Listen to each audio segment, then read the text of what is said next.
అంటే రిగ్గింగ్ అంటే ఈ బాక్స్ నింపుకొని వెళ్ళిపోవని వచ్చింది రిగ్గింగ్ చేసి అసలు రిగ్గింగ్ చేసి బాక్స్ నింపుకొని మారుతాం అనుకున్నారు.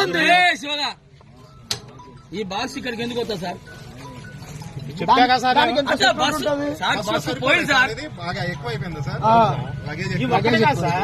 ఒక్కడ కాదు 6 బాక్సులు వేశారు. అది అర్థం కాలేదు సార్. నేను వచ్చి జరుగుతుంది అంటే ఎలక్షన్ లో మీ వంతు పాత్ర కూడా ఉంది, అధికారిగా మీరు కూడా వంతు పాత్ర వహిస్తున్నారు. రాజకీయాల పాత్ర మీరు చేయాల్సిన పని మీరు చేయలేదు. అక్కడ అప్పు చెప్పకపోతే సస్పెండ్ చేస్తారా?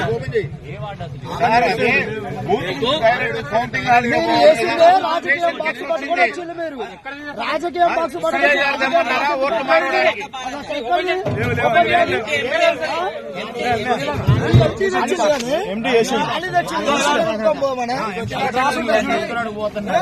ఎందుకు వచ్చింది అసలు?